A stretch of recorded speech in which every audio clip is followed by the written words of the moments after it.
long does it take to replace various parts and rebuild a Formula One car after a day's practice?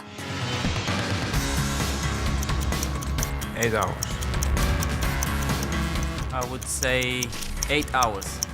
You're both right. Yes. Woo!